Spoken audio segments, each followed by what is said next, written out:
When I was in the field helping people find assisted living, I saw a lot of great care homes, but they just didn't know how to run a business. They just ran it a little differently. They'd be full all the time.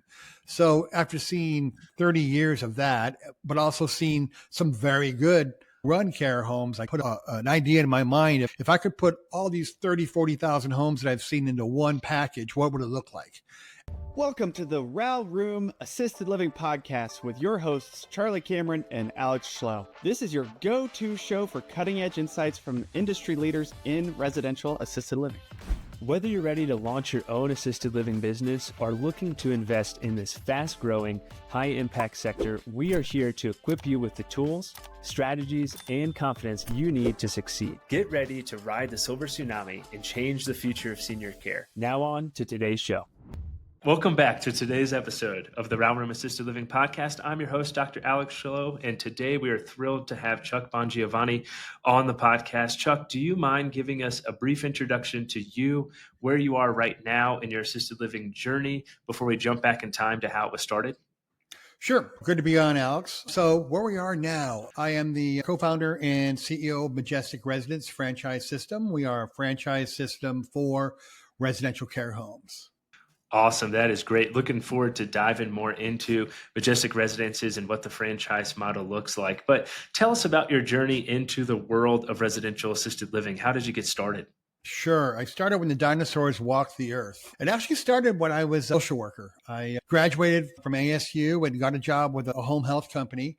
And my role was to meet with seniors and after they were discharged from the hospital to make sure services were set up and things like that.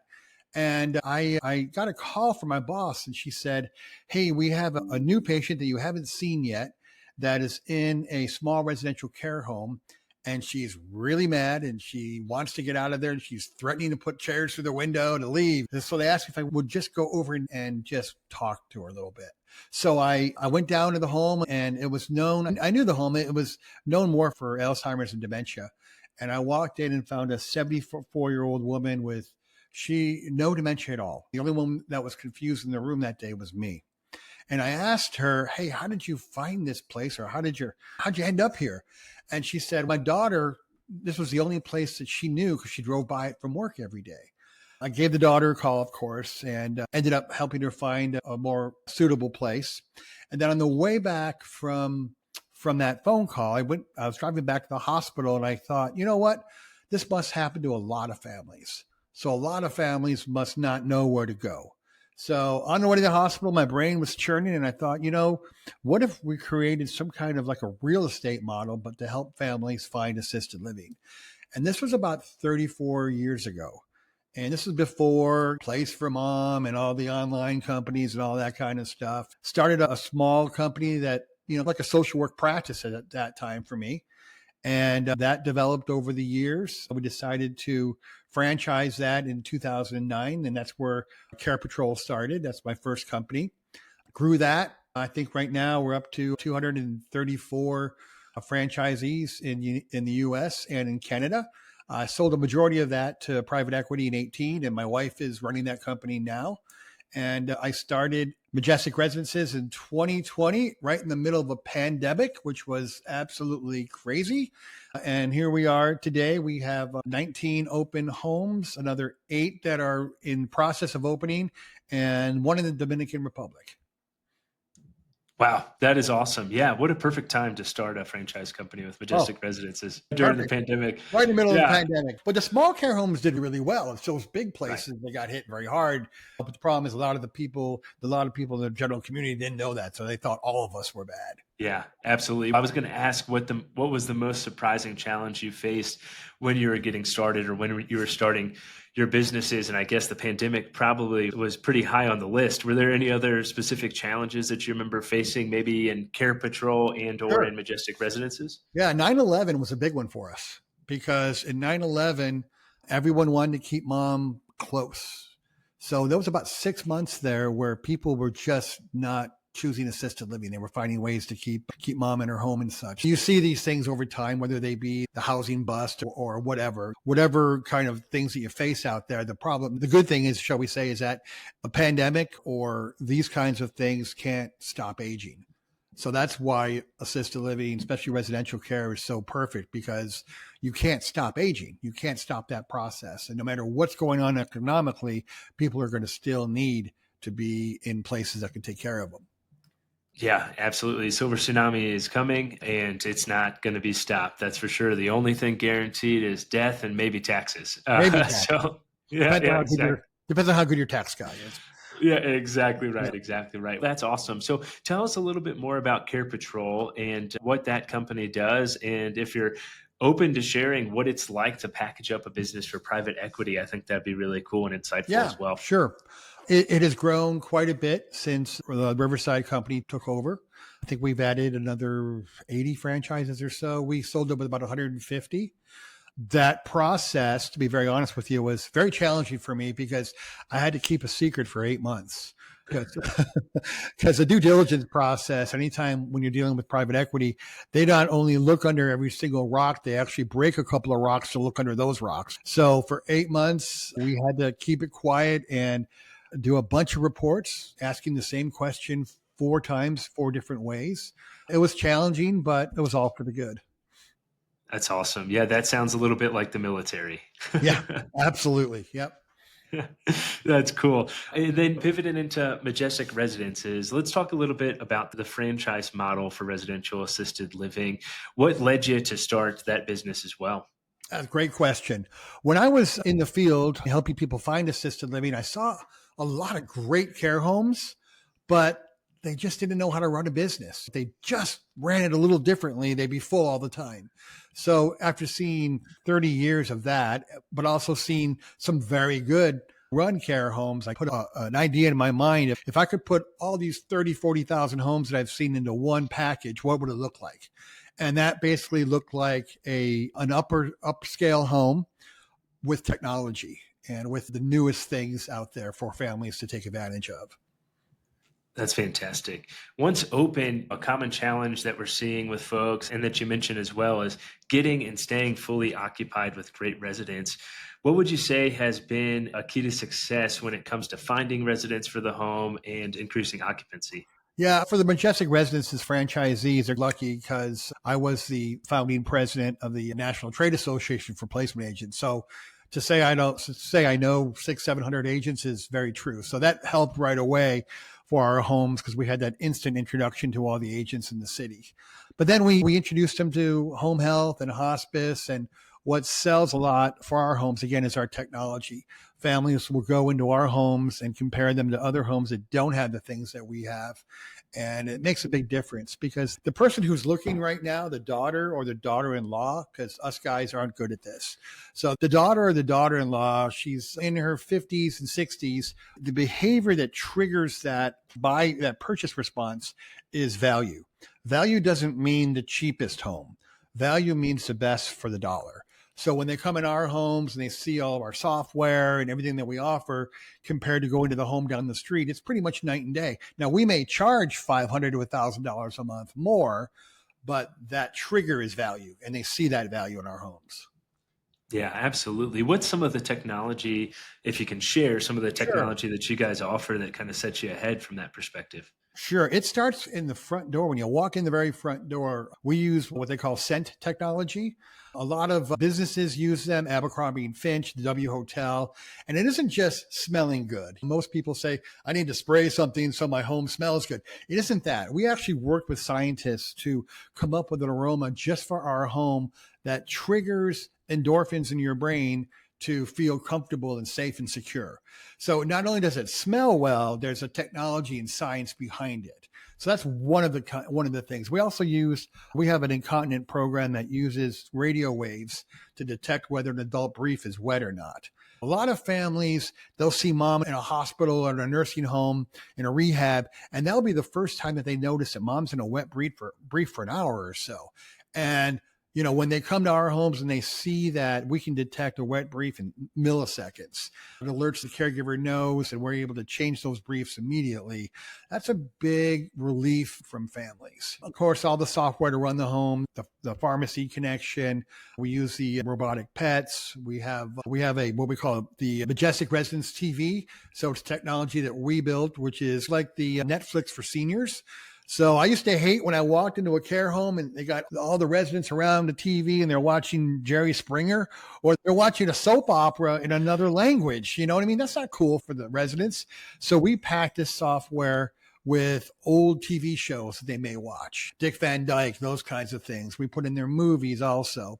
Then we also put in some mediation music, but then we find out specifically what kind of music that senior likes. Let's say they liked Elvis when they were younger. We'll upload a bunch of Elvis into the software so they can go back to their room and pop on Elvis and relax after lunch or dinner or something. That's awesome. Yeah, just so many little things that really change the care and just dramatically increase the care and the experience that those residents have. And that's a beautiful thing about residential assisted living, that you can't really do as much in the big box facility. That is awesome. I was thinking of the scent technology, and I feel like that's me every time my wife makes her chocolate chip cookies. I feel safe and happy and ready to go. That is awesome, Chuck. Yeah, I was just riffing on the technology and just how cool it is that you can provide those extra things, go the extra mile for seniors that you really couldn't do in a big box facility, especially as complete as you can in a residential assisted living. Right. Sorry to interrupt this episode, but let's be honest. Most real estate investing right now, it's either buy a fourplex or try Airbnb and hope for the best. Yeah, we're not here for that.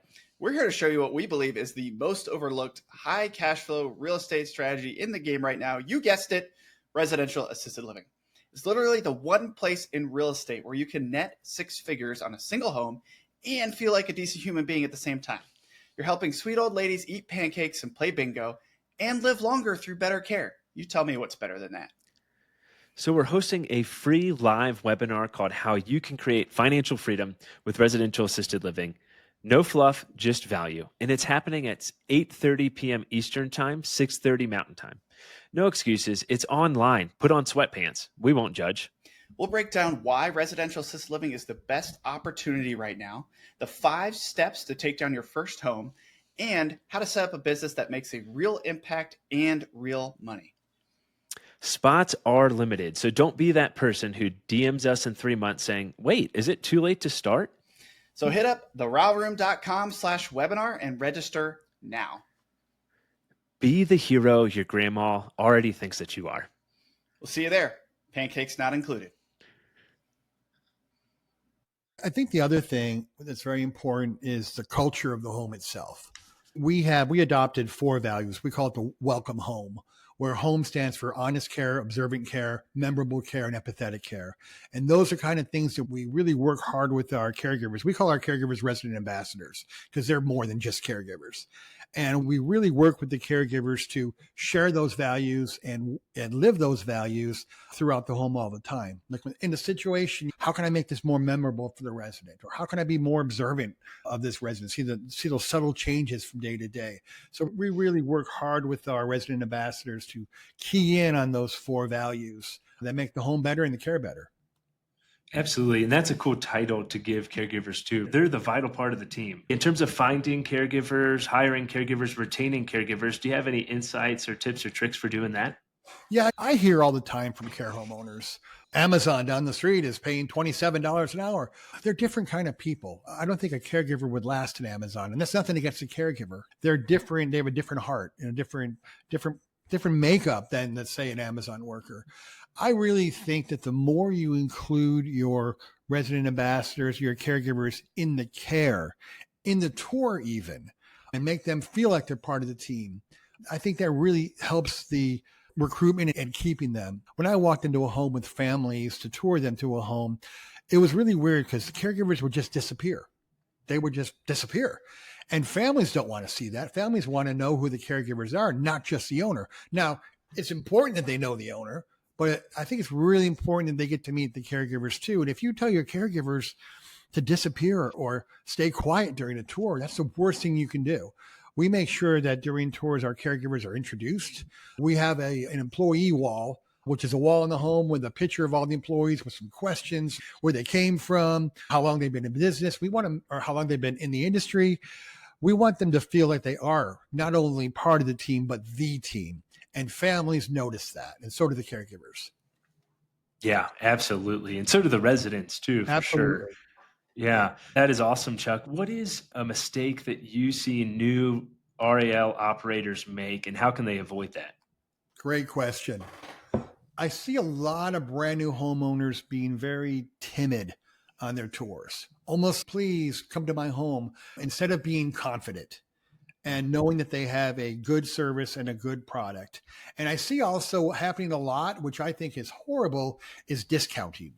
I think discounting your price is the worst thing you can do because people will look at that as, especially referral agents, if you're discounting for them for that one client, they're going to expect that for everybody, you know? And the worst thing you can have in your home is one person paying 8,000 and one person paying 4,000 because families will talk. So I think a lot of that again comes back to confidence. And I know that an empty bed is scary. 2 empty beds are even more scary, and 3 are even more when you're brand new. But you can't settle for that resident. You have to make sure that resident meets the feel of the home and all the other residents that are in it. And you can't let someone in $2,000 less just because you have a bed to fill, because I don't want to say you're stuck with that resident forever. You're cutting yourself short because you have a service you have to provide, and that does cost money. So lacking that confidence is a big thing. And I can tell you, families can smell that the second they walk in your home. Absolutely. Yeah. And they don't want to put their family member in a home where they don't feel that confidence is there, because that's going to translate to care as Right. well. So Chuck, let's pivot a little bit and talk about the franchise model. So for folks who aren't familiar with a franchise, can you share what it looks like to join a franchise and who would be a good person to consider joining a franchise model? Sure. Another great question. The best person to become a franchisee is someone who is coachable. And that's a big thing. I've had over 350 franchisees in my life, and I noticed the ones that are coachable, the ones that are much, much more successful. The thing about a franchise is a lot of the things are already done for you. Okay. The policies and procedures, everything that you work with on a day-to-day basis is pretty much done for you. Sometimes people are fearful of a franchise because that means they can't do what they want to do. And that's not true at all. If you take a look at McDonald's, for example, the Egg McMuffin and the fish fillet sandwich were done by franchisees, not by the corporate office. So we always want to find things that our franchisees are doing that we can do across the system. One of our Scottsdale, Arizona homes, it was so awesome. They brought in a little pony, like one of those really small ponies. They brought it in the home. They brought it in the living room, and it spent time with the residents and just completely made their day, probably made their month, if not their year. So we look for those little things that our franchisees do that can create the same environment for all the franchisees, right? So it's also, again, it also helps with financing with the SBA, because a lot of times people have problems with not having experience, and having a franchise behind you helps you get points, shall we say, with the SBA to get that loan approved. And it's always having someone there to ask a question to. But again, the secret behind franchising is the synergy of everybody. One person's idea can be used in all the homes. And so rather than trying to come up with marketing ideas or this idea or that idea, you have a whole group of people doing it all with you and for you at the same time. Yeah, that is great. There's systems that you can plug right into and expedite the process to get going and build that confidence that we talked about before, which is fantastic. And our marketing is a lot different than a regular care home. Sometimes you go to a care home, go on a tour, and it may be a great home, don't get me wrong, but you leave with a business card, or you leave with this homemade brochure made on the home computer that's sloppy or whatever. Our marketing materials would rival Brookdale, Sunrise, any of those guys. The families leave our home with a branded folder with 20 pages in it that's all about our services. So you can take ours and take Brookdale's and be like, wow, this is the same kind of quality of company. That's awesome. Yeah, really cool. And that marketing definitely sets you apart from that perspective as well. Let's talk about maybe folks who are interested in starting a franchise. What does that process look like in terms of getting started? Sure. Whether they're brand new and don't even own a home yet, or whether they own a home, we do a lot of conversions. Half of our system are conversions, people that had a home and then they became part of Majestic.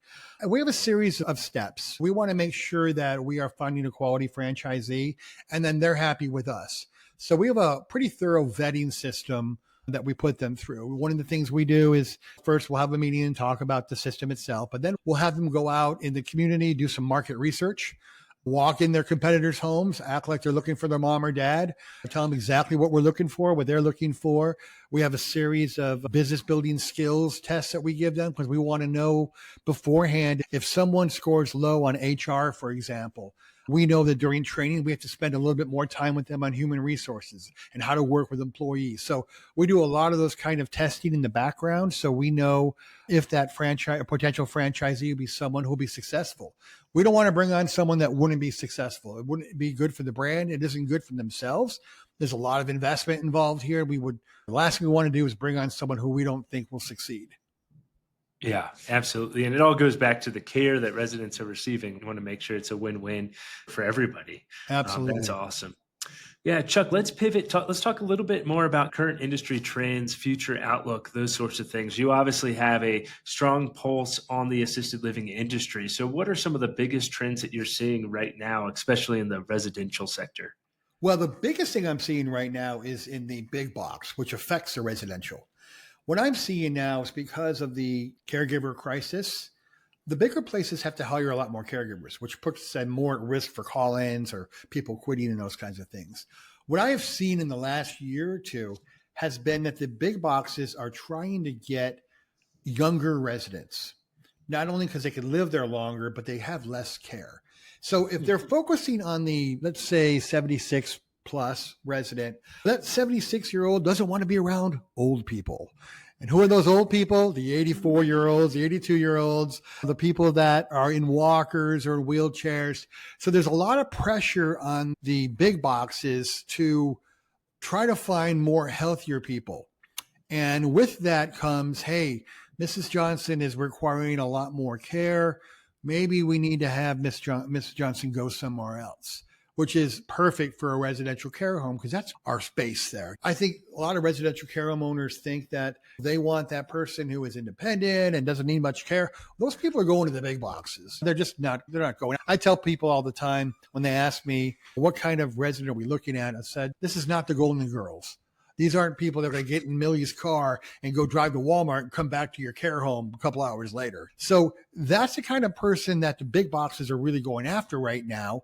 And it's leaving a void wide open for residential care homes who have residents who have a lot more care needs than the big box. And I think that's going to continue because the more residents they bring in with the less caregivers, the more profit margin that they have. Yeah, that's really interesting to think about. It makes sense. As we talked about earlier, it's hard to find good caregivers. It's hard to retain good caregivers, or in your case, resident ambassadors. And so I do think that's definitely something worth thinking about. Hey, how can those downstream effects impact me in my residential assisted living home? So that's really cool. What are some trends, Chuck, that you've seen in the technology space, maybe with AI or just technology in general, that you're excited about coming down the pipeline? I'm excited about more homes using electronic records. The amount of homes that use them right now is shockingly low. And I think that's made the difference in our homes too, is having that technology, dealing with the pharmacy directly, but having the actual patient or resident information right there digitally on a chart instead of paper and pencil and those kinds of things. And families really notice that because we make sure we show our families our systems, right?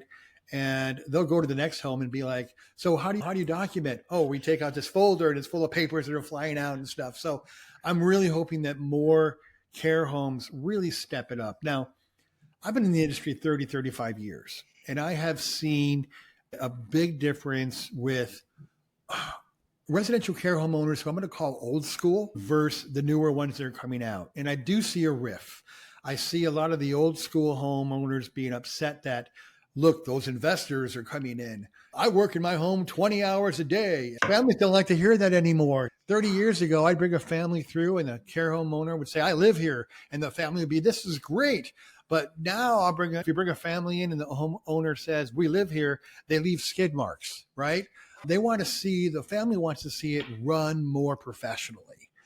And I am seeing the homes being run more professionally, but I also see a rift between people who are stuck old school and the homeowners that are much more new, much more modern.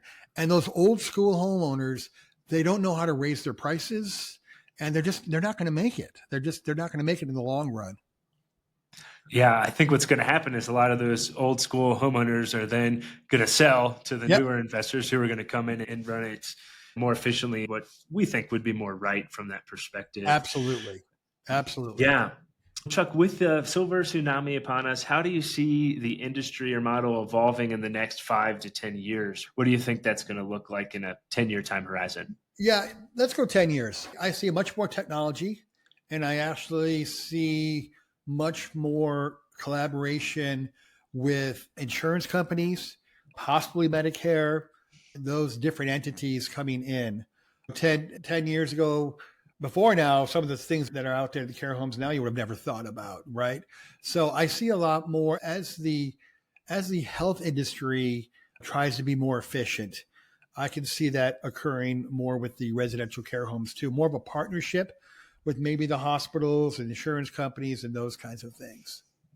Yeah, I'm interested to see how that collaboration happens, because I think as a physician, healthcare in America as a whole is in a tenuous position, in a difficult spot with a lot of change that needs to happen. And we see the same thing in the senior care environment as well. So I'm interested to see how that innovation and collaboration happens going forward, because it really has to. I can see an insurance company, let's say they're cap-based, which means they get X amount of dollars per person. I can see them maybe having someone go to a residential care home and actually paying for it for maybe the first 30, 60 days, just to make sure they're not going back to that hospital or being in situations medically where there's no one around. I'm looking forward to see that kind of collaboration because it only makes sense. Usually when I say it makes sense, it makes dollars. So it makes sense for insurance companies to get more involved in the smaller residential care homes. Now, we'll see them do it first, I think, in the big box. I don't think the big box will be able to pull it off because, again, the big boxes are becoming more social and less medical model. I was calling for them to be medical 20 years ago, foreseeing these kind of things happening. But I see the smaller residential care homes being more of that potential medical situation in 10 years. Let me give you an example. About a year ago, I was in step-down ICU for 9 days, and it was just because of medications. It was just because of IVs and antibiotics. I could have easily been in a care home, easily, with a home health nurse coming every 2 hours to change my medications, instead of being in a step-down ICU at a ton of money per day. So I see 10 years from now, much more medical being used in the assisted living setting with the support of Medicare home health agency and nurses and those kinds of things. Yeah, I agree. And it makes so much sense when you think about the cost of an inpatient hospitalization, especially long-term compared to being in a residential care home. It's just completely different. And it just financially makes a lot of sense, or dollars for sure. And I also see a lot more specialization coming in. Could you imagine a care home located near a hospital that just focused on chronic heart failure? So everyone getting discharged from that hospital would go there, whether it be short-term or not. I know people love long-term, but we need to start thinking a little differently. We need to think about how to keep the beds full at the highest fee with the best quality service. If your home specializes in CHF or any other kind of specialized disease that gets discharged from a hospital, what if there's a home out there that specializes in post-hip surgery? You may only have people for 30 days, but you may have a very high fee for those 30 days. And if you're working with physicians and hospitals, keep those beds full. I just see more specialization happening down the road. A home for deaf, a home for people that are blind, just in every medical kind of situation that requires more specialized care. Yeah, I agree. We have a physician in the RAL room, and she's an endocrinologist, and she specializes in diabetes care. And that's what she's looking to do. She wants to have a home that's specifically for residents who have poorly controlled diabetes, where she can provide great care for them from a assisted living perspective, but also optimize their diabetes care. And so you're exactly right. As we see more and more folks suffering with these chronic diseases, there's a huge opportunity for that as well. And I'm willing to bet she will stay full forever. Yeah, absolutely. I think so. So we're excited for her to get that open and get that started, because I think the riches are in the niches, and that is a great one. That's great. I've never heard that before. That's great. Yeah, yeah. Oh, I don't know if it's niches or niches, but hey, we'll go with riches and the niches. We'll make it sounds rhyme. better. Sounds good. Chuck, let's go ahead and ask some of our wrap-up questions here. So for anyone listening who is on the fence about getting started in assisted living, what would you say to them? I would say to them, okay, we'll edit this. I just wrote a book and it's called Herding Your Sexy Buffalo, Herding, because it has to do with the buffalo is the only animal that when they see a thunderstorm, they put their head down and they run right at it. They don't hide like everyone else does.